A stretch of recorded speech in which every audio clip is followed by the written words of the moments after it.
बढ़ाते हुए आज कुछ फिर से एक अद्भुत कॉन्सेप्ट सीखेंगे, कुछ ऐसा मिरेकल की तरह बाजार में कि आप ट्रेड को एग्जीक्यूट कीजिए और वहां से आपकी प्रॉफिटेबल होने की पॉसिबिलिटी हर हाल में आ जाए। दूसरी बात, कुछ हम लोग जो भी सेटअप सीखने वाले हैं उससे रिलेटेड एक दो मैं आपको हिडन जेम्स बताऊंगा कि वो हिडन जेम्स ऐसे तरीके की प्राइस को बस पहचान लीजिए कि यहां से मोमेंटम क्या होगा फर्दर। ठीक है, ये तरीके। तीसरी बात, आपको बहुत परेशानी होती है प्रॉफिट बुकिंग कहाँ करनी होती है, प्राइस में निकलना कब है, एंटर तो मिल गया। चौथी, टाइम फ्रेम को लेकर कि टाइम फ्रेम कैसे डिसाइड करें। ये सारे आपके दिए गए तर्क हैं कि जब भी सेशन करूं तो इन सारे चीज़ों को मैं मेंशन करते हुए आगे बढ़ूं। ठीक है, आपको भी अगर अपनी कोई राय रखनी है इस तरीके की, जो मैं पॉइंट्स आपको कोई भी सेशन करते समय ध्यान रखूं और उनको आगे ले जाकर आपको ज़रूर उसके बारे में कुछ ना कुछ सुझाव दूं, तो नीचे डिस्क्रिप्शन में आपको टेलीग्राम और व्हाट्सएप ग्रुप के लिंक मिलेंगे, वहां जाकर आप ज्वाइन करके अपने सारे सुझाव रख सकते हैं जिनको मैं आगे के सेशंस में ध्यान रखूंगा और क्लास में ज़रूर मेंशन करूंगा। चलिए शुरुआत करते हैं। सबसे पहले हम लोग देखेंगे औसत मूविंग एवरेज को यूज़ करने का तरीका। ठीक है, मूविंग एवरेज की मैंने 2-3 सेशन किए हैं, उनके लिंक चाहिए तो टेलीग्राम चैनल को डिस्क्रिप्शन में जो है उसको ज्वाइन करिएगा ना, तो वहीं आपको मिल जाएंगे मूविंग एवरेज के कुछ वीडियोस, वहां भी पड़े हुए।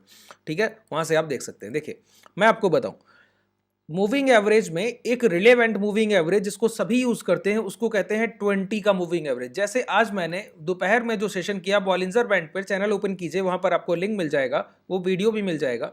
बॉलिंजर बैंड का मीडियन मतलब 3 लाइनों में से बीच का जो लाइन है वो 20 का मूविंग एवरेज होता है, 20 का औसत।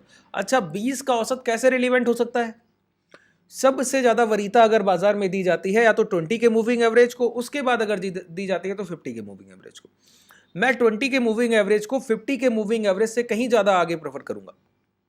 ठीक है, हालांकि आप किसी मूविंग एवरेज से प्रॉफिटेबल नहीं होंगे, आप एवरेज को उपयोग करने के तरीके से प्रॉफिटेबल होंगे। एवरेज तो सभी यूज कर रहे हैं, कौन प्रॉफिटेबल दिखता है आपको?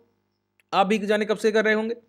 ठीक है, तो उसको तरीका इंप्लीमेंट कैसे करना है, एग्जीक्यूशन कैसे करना है, वो ज्यादा महत्वपूर्ण हो जाता है। देखिए 20 के मूविंग एवरेज को रिलेवेंट बनाते हैं दो टाइम फ्रेम। पहला टाइम फ्रेम 1 आवर का टाइम फ्रेम, बिल्कुल क्लियर बोल रहा हूं, 1 घंटे के टाइम फ्रेम पर। दूसरा 1 डे टाइम फ्रेम।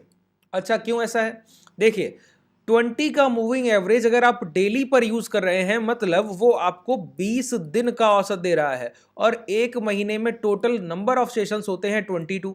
इसका मतलब है, और एक दो हॉलीडेज और पड़ गए तो लगभग लगभग पिछले एक महीने का औसत भाव निकाल कर देता है जो डेली टाइम फ्रेम पर है, वो है 20 का मूविंग एवरेज। अच्छा, 20 के मूविंग एवरेज में जो 20 है वो एक कैंडल, दो कैंडल, एक कैंडल, जैसे एक डेली टाइम फ्रेम लगाया तो एक कैंडल एक दिन का, दूसरा कैंडल दूसरे दिन का, तीसरा कैंडल तीसरे दिन का, ऐसे टोटल नंबर ऑफ 20 होते हैं, तो टोटल 20 कैंडल्स का औसत है। तो अगर हम लोग डेली टाइम फ्रेम पर लगाएं तो 20 दिन की 20 कैंडल बनी होंगी, तो हमको 20 दिन का औसत मिल रहा है। ठीक है, तो 20 का मूविंग एवरेज क्या बता रहा है? प्रीवियस पिछले एक पूरे महीने की खरीदारी या बिकवाली का औसत भाव बता रहा है।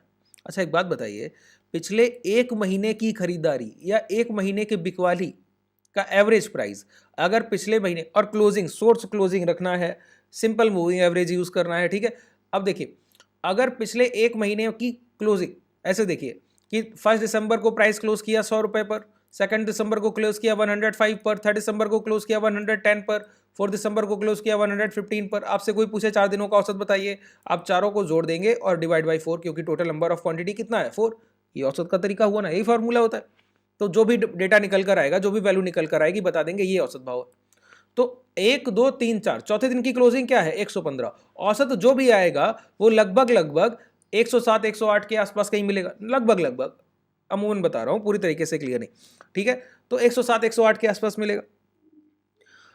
अब देखिए प्राइस की लास्ट क्लोजिंग क्या है 115 और औसत क्या है 107, मतलब एवरेज प्राइस के ऊपर भाव ट्रेड कर रहा है, और ट्रेंडिंग भी है। देखिए 100 से 105, 105 से 110, 110 से 115, तो ये प्राइस किस में चल रहा है? बाइंग में चल रहा है, खरीदारी में। इसको हम कहते हैं पॉजिटिव प्राइस, जो पिछले महीने की खरीदारी से एवरेज प्राइस से ऊपर चला है। मतलब अगर कोई प्राइस अपने औसत भाव के ऊपर ट्रेड कर रहा है तो उसको हम पॉजिटिव थिंकिंग से देखेंगे कि खरीदारी का अवसर ढूंढेंगे। ठीक है, अगर कोई प्राइस 20 मूविंग एवरेज के नीचे ट्रेड कर रहा है तो उसको हम लोग नेगेटिव थिंकिंग से देखेंगे, बिकवाली के औसत अवसर ढूंढेंगे, सेलिंग, शॉर्ट सेलिंग करने की कोई अपॉर्चुनिटी देखेंगे, और ऊपर है तो लॉन्ग करने की अपॉर्चुनिटी देखेंगे। बात क्लियर हो गई? पहला पॉइंट। दूसरा देखिए, मैंने कहा 1 आवर टाइम फ्रेम पर भी यूज करते हैं। 1 आवर टाइम फ्रेम पर क्यों यूज करते हैं? एक बात बताइए, एक पूरे ट्रेडिंग सेशन में कितना समय आप ट्रेड करते हैं? अगर घंटे में देखा जाए तो आप कहेंगे 6.25 घंटे, अगर पोस्ट मार्केट को मिला दे बाकी 6 घंटे। तो 3 ट्रेडिंग पिछले, मैं कहता हूं ना 3 का आंकड़ा, पिछले जब भी आप इंट्राडे में बैठिए तो पिछले 3 दिन की खरीदार और बिकवाल ने जो भी कैसे खरीदारी की, जो भी प्राइस एक्शन रहा उसको देख कर बैठिए, वही फॉलो होगा, वही कहीं ना कहीं एक दूसरे को बार बार रिपीट कर रहे होंगे। बताया है कि नहीं बताया? तो देखिए, अगर एक दिन में 6 घंटे और 3 ट्रेडिंग सेशंस में 18, तो वही 20 के आसपास पहुंच गए।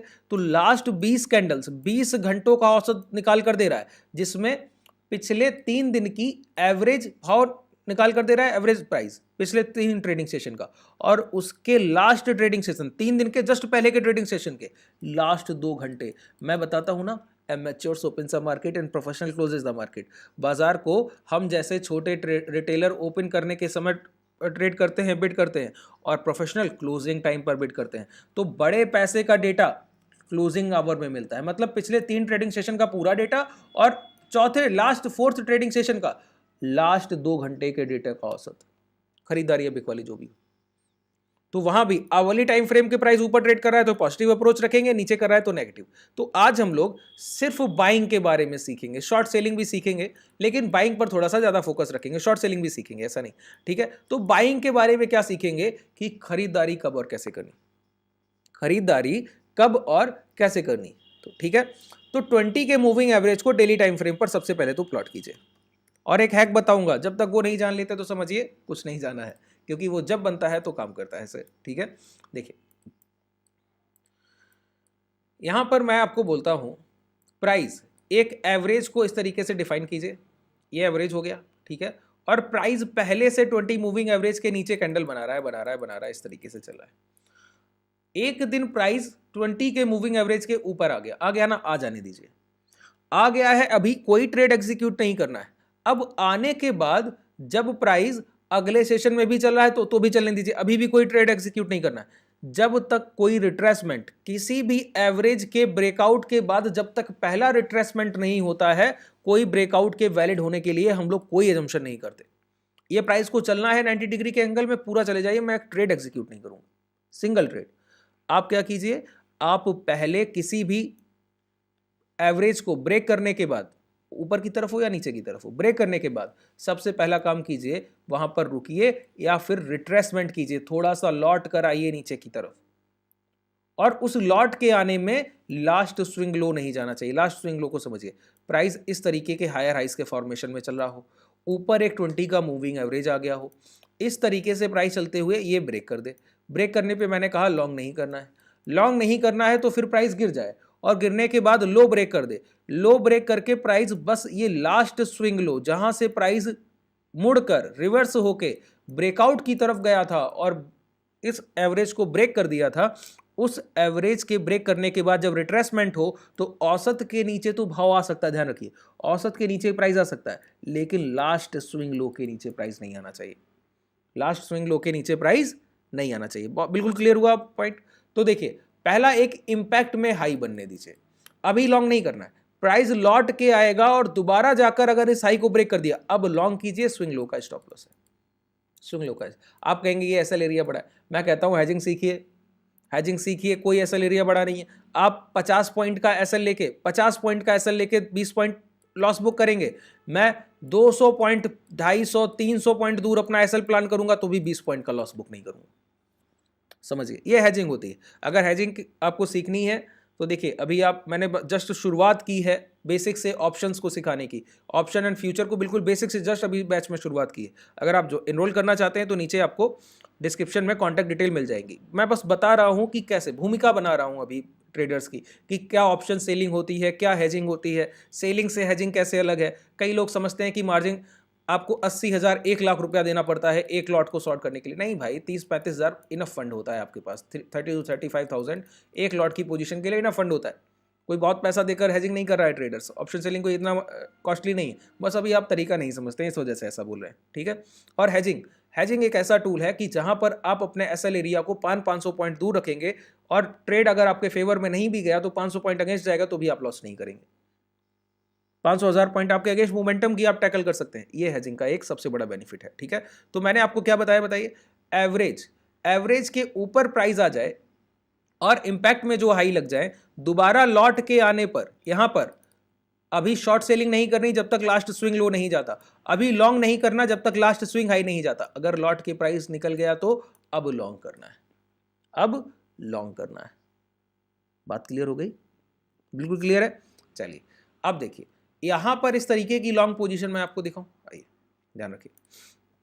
जो जो कॉन्सेप्ट बताता हूं एक एक कॉन्सेप्ट पे निगाह रहनी चाहिए। देखिए अभी तक एक बार भी ब्रेकआउट नहीं हुआ, यहां पर प्राइस देखिए निकल के गया, निकल के गया, इंपैक्ट में हाई क्या लग गया ये, और मैंने कहा लास्ट स्विंग लो ध्यान कर लीजिए, बहुत ध्यान से समझिए। मैंने कहा लास्ट स्विंग लो ध्यान कर लीजिए क्या लगे, तो लास्ट स्विंग लो क्या लगे हैं बताइए? लास्ट स्विंग लो लगे हैं ये, ठीक है। लास्ट स्विंग लो क्या लग गया ये? लास्ट स्विंग लो लगने के बाद प्राइस ऊपर गया और ये जब हाई लग गया तो मैंने कहा लॉट के रिट्रेसमेंट के बाद जब लॉट के जाए तो जब इस हाई के ऊपर निकलेगा तब लॉन्ग करेंगे। अभी बताया ना कि प्राइस इस तरीके का ब्रेकआउट करे और रिट्रेसमेंट के बाद दोबारा लॉट कर इस हाई के ऊपर जाएगा तो लॉन्ग करेंगे, और लास्ट स्विंग लो ब्रेक करने से पहले पहले एवरेज के नीचे आ जाएगा, कोई तकलीफ नहीं। यहां एवरेज के नीचे आ गया ये तकलीफ नहीं है, तकलीफ ये है हाई के ऊपर नहीं निकला और लो के नीचे हाई के ऊपर निकलने से पहले आ गया। अब हाई लो के नीचे पहले आ गया ना तो शॉर्ट सेलिंग बनेगी। जब लो के नीचे प्राइस एक बार इंपैक्ट में मूविंग एवरेज को ब्रेक करे, लौट कर आए और स्विंग लो को ब्रेक कर दे तो सबसे बड़ी शॉर्ट सेलिंग होती, सबसे बड़ी शॉर्ट सेलिंग वहां पर होती, ठीक है। तो यहां पर देखिए लो ब्रेक हो गए तो प्राइस ने एक बड़ा डाउनफॉल दे दिया। अब देखिए प्राइस में दोबारा से सेटअप बनने जा रहा है, फिर से प्राइस इस हाई को ब्रेक करके ऊपर गया ना। मैंने कहा जहां तक जा रहा है चलने दीजिए, पहला रिट्रेसमेंट होने दीजिए। अब यहां पे पहला रिट्रेसमेंट देखने को मिला, प्राइस दोबारा से मूविंग एवरेज के नीचे आया। एवरेज के नीचे आने में मैंने कहा कि स्विंग लो ब्रेक नहीं होने चाहिए, तो या तो ये स्विंग लो मान लीजिए या जो आप प्रेफर करें, क्योंकि प्राइस लौटने के बाद यहां से ब्रेकआउट हुआ तो ये स्विंग लो भी आप मान सकते हैं। तो प्राइस जब लौटा तो स्विंग लो के नीचे जाने से पहले दोबारा ऊपर आया तो हाई ब्रेक कर दिए। अब मैंने कहा लॉन्ग बनेगा, अब लॉन्ग का ट्रेड एग्जीक्यूट करना है और ये आपके पास टारगेट है, ये आपके पास टारगेट है। बात क्लियर हुई? अब आइए, अब देखिए मैंने आपसे पहले बोला कि मैं आपको एक तरीका बताऊंगा, एक प्रॉपर कॉन्सेप्ट जिससे आप अपनी प्रॉफिट बुकिंग भी कर सकते हैं और ये पहचान सकते हैं कि कब कौन सा प्राइस क्या करने वाला है। क्या बोला मैंने? कब कौन सा प्राइस क्या करने वाला। मैं आपको एक फॉर्मेशन पढ़ाता हूं क्लास में, बहुत बार बताया भी है। नीचे टेलीग्राम को ओपन करेंगे, डिस्क्रिप्शन में लिंक है, वहां पर आपको डोजी फॉर्मेशन का वीडियो मिलेगा, उसको देखिएगा।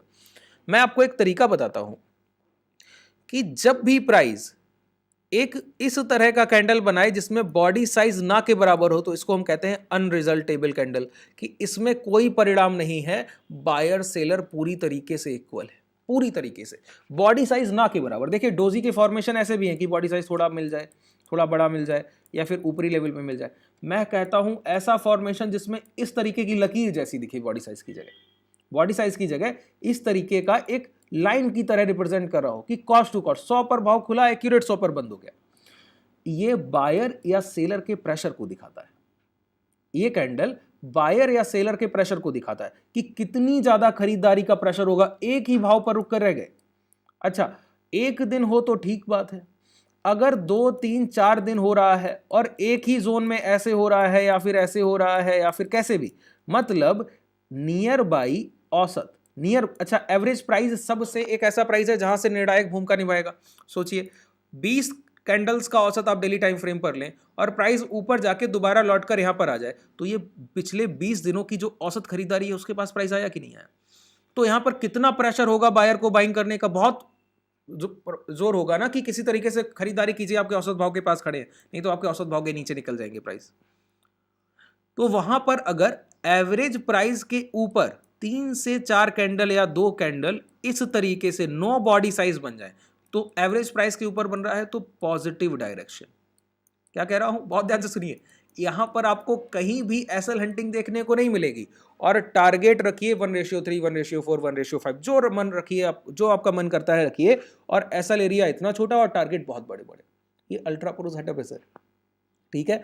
मैं क्या बोलता हूं, 20 के मूविंग एवरेज के नीचे अगर 3 से 4 डोजी फॉर्मेशन हो गए और अगर ऊपर 2 से 3 से 4 डोजी फॉर्मेशन हो गए, अगर डोजी फॉर्मेशन से ब्रेकआउट होते हुए 2 दिन और डोजी फॉर्मेशन इसके ऊपर हो गए, मतलब 3-4 सेशन या तो नीचे ट्रेड करे तो नेगेटिव, ऊपर ट्रेड करे तो पॉजिटिव, और जस्ट एवरेज के नीचे होगा और जस्ट एवरेज के ऊपर होगा, जस्ट एवरेज के ऊपर पॉजिटिव और जस्ट एवरेज के नीचे नेगेटिव, ठीक है। अब swing high swing low mark कर लीजिए। देखिए क्या कह रहा हूँ, समझिए। यहाँ पर 3 फॉर्मेशन हुए, 4 हो गए मान लीजिए, 4 दिन प्राइस इस तरीके से फॉर्मेट किया, ठीक है। और मैंने कहा कि इसके पहले प्राइस एक हाई लगाकर आया था, अब ये इस तरीके का मोमेंटम दिखा रहा है और एवरेज प्राइस के ऊपर मैंने कहा स्विंग हाई मार्क कर लीजिए। इन कैंडल्स के हाई मत मार्क कीजिए, हो सकता है ट्रैप कर ले। जैसे ही स्विंग हाई निकले लॉन्ग कीजिए, एसएल स्विंग लो। दूसरी बात, इस तरीके का प्राइस है, प्राइस नीचे आया और ऐसे जाकर यहाँ पर इस तरीके की कैंडल्स के फॉर्मेशन कर रहा है, मैंने कहा स्विंग लो मार्क कर लीजिए, स्विंग लो जो भी लग गए मार्क कर लीजिए। एक बार प्राइस निकले शॉर्ट कीजिए, आपके सामने टारगेट होंगे, छोटे मोटे नहीं, बहुत बड़े टारगेट होंगे। दिखाऊं, 3 से 4 कैंडल बनती है मून, इससे ज़्यादा भी बनती, ठीक है, इससे ज़्यादा भी बनती और 3 से 4 भी बनती। और जिधर ब्रेक हो जाए, अगर स्विंग हाई नहीं जा रहा, स्विंग उधर ट्रेड एग्जीक्यूट कीजिए, बिल्कुल प्रॉपर तरीके से कीजिए, कोई घबराने की बात नहीं, ठीक है। आइए दिखाओ, बहुत ध्यान से समझिए इन चीज़ों को। देखिए प्राइस ऊपर गया, नीचे लौट कर आया, स्विंग लो के नीचे नहीं आ रहा है। स्विंग लो के नीचे ना आने से पहले प्राइस ने 3 कैंडल मूविंग एवरेज के ऊपर इस तरीके से सॉरी माफी चाहूंगा, 3 कैंडल इस तरीके से बनाई, ठीक है। और 3 कैंडल्स के फॉर्मेशन देखिए मूविंग एवरेज के जस्ट ऊपर हो रहा है, जस्ट ऊपर। मैंने क्या कहा, स्विंग हाई को मार्क कर लीजिए। क्या प्राइस है ये, 44,900। हाई क्या लग गया, 46,300। 44,900 और 46,300, पूरा 1400 पॉइंट का मोमेंटम है, 1400 पॉइंट। अच्छा आइए दोबारा आइए, प्राइस गया, स्विंग हाई ये लग गए। अब प्राइस एक सेशन तो ऊपर डोजी बनाया, अगला सेशन नेट टू नेट इसी पर बनाया और नेक्स्ट सेशन लो के नीचे। अब हमारे, मैंने क्या कहा, हाई लो मार्क करके बैठिए, बस हाई लो मार्क करके बैठिए, मोमेंटम आपका है, मोमेंटम आपका है। अब हाई ब्रेक हो जाते तो लॉन्ग कर देते, लो ब्रेक हो गए तो शॉर्ट करेंगे। शॉर्ट किया, यहाँ पर शॉर्ट किया, शॉर्ट करने के बाद 43,900 का बाजार कहाँ तक गिर गया, 42,100 तक, लगभग लगभग 17-1800 पॉइंट का मोमेंटम वन साइड। दोबारा आइए, जितनी बार आप बोलेंगे उतनी बार आपको दिखाऊंगा, ठीक है। यहाँ पर एक कैंडल नीचे डोजी बना, अब देखिए यहाँ पर थोड़ा बहुत बॉडी साइज था कि नहीं था। यहाँ पर कंपेयर कीजिएगा जरा, बहुत ध्यान से देखा कीजिए। देखिए प्राइस में सब कुछ सेटअप नहीं होता है सर, चीज़ों को सीख लीजिए, वो बहुत देर तक काम आएंगी। सेटअप तो एक बार काम आएगा, ठीक है, कैंडल्स बार बार काम आती हैं। मैं कोई भी ऐसा क्लास करता हूँ जिसमें मैं आपके लॉजिक्स पर बात करता हूँ कि आपके लॉजिक क्लियर किए जाएँ, प्राइस के डेटा को आप कैसे देखते हैं, स्ट्रक्चर को कैसे पहचानते हैं, वो क्लियर किया जाए, ठीक है। तो आप उसको कम पसंद करेंगे, बहुत नापसंद कर देंगे, बहुत कम लोग उसको आखिरी तक देख पहुंच पाएंगे देखते देखते, है ना।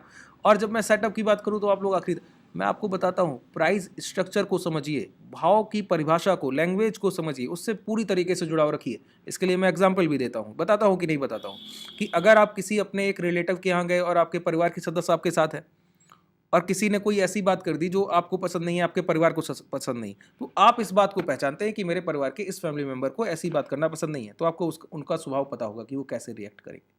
लेकिन दूसरे किसी व्यक्ति को, अनजाने व्यक्ति को आपके पास रखा जाए, आप उसके बिहेवियर को पहचानते हैं क्या, नहीं पहचानते, तो आप नहीं जानते। तो मैं कहता हूँ इंडेक्स को, एक इंडेक्स को ट्रेड कीजिए और प्राइस बिहेवियर को पकड़ लीजिए कि बैंक निफ्टी ऐसे मूवमेंटम करता है। तो ये बैंक निफ्टी का एक साइंस सेटअप है कि इसी तरीके का मूवमेंटम होगा जब भी। अब देखिए कंपेयर कीजिए, यहाँ पर बॉडी साइज था डोजीज में, था कि नहीं था, तो मोमेंटम जब हाई के मिला तो इतना मिला। यहाँ पर जितनी डोजी बनी है बॉडी साइज ना के बराबर है, तो जब मोमेंटम मिला तो इतना बड़ा मिला। और इन डोजी में बॉडी साइज जो मैंने बताया बिल्कुल एक लाइन की तरह दिखेगा, लीनियर लाइन की तरह। अब जो मोमेंटम होगा वो कितना बड़ा होगा बताइए। तो मैंने कहा स्विंग हाई मार्क कर लीजिए, स्विंग हाई ये लगे, स्विंग हाई निकला तो 44,600 का इंडेक्स 48,600 हो गया, 4,000 पॉइंट का मोमेंटम, 4,000 पॉइंट्स का मोमेंटम। बात क्लियर हुई कि नहीं? इस तरीके से जब आप स्ट्रक्चर को देखेंगे तब आप प्रॉफिटेबल होंगे। और ऐसे में देखिए ये हिडन जेम्स है, मैंने कहा ना मैं आपको एक हिडन जेम बताऊंगा जैसे काम करता है प्राइस, इस तरीके से काम करता है प्राइस, ठीक है। आप डोजी फॉर्मेशंस को पहचानिए और नियर बाई मूविंग एवरेज बन रहे हैं, वही अनरिजल्टेबल कैंडल ही सबसे बड़ा रिजल्ट लेकर आएगी। बस स्विंग हाई और स्विंग लो को मार करके बैठिए और देखिए आपको कैसे प्रॉफिटेबल आप ट्रेडर बनते हैं, ठीक है। और ट्रेड करके देखिए, लाइव मार्केट में जाइए, जो जो कॉन्सेप्ट बता रहा हूं कहीं इस बाजार में देखने को मिलेंगे नहीं, किसी बुक में नहीं लिखे। प्रैक्टिकल मार्केट की अप्रोच है, मैंने ट्रेड किए हैं इतने सालों से, ठीक है। हमारे ट्रेडर्स कब से इन चीज़ों को ट्रेड करते हुए प्रॉफिटेबल, और आप लोग भी इन्हीं पर काम कीजिए, ठीक है। चलिए, कोई भी डाउट रह गया हो तो नीचे कमेंट सेक्शन में बताइएगा। और अपने जिन लोगों की आप भलाई का सोचते हैं और जानते हैं कि बाज़ार में बहुत कुछ उन्होंने गंवाया होगा, तो उनके साथ ये शेयर कीजिए, वो लोग भी कुछ ऑथेंटिक जानकारी को समझें, सीखें और दूसरे लोगों के साथ शेयर करें। चलिए, शुभ रात्रि, धन्यवाद।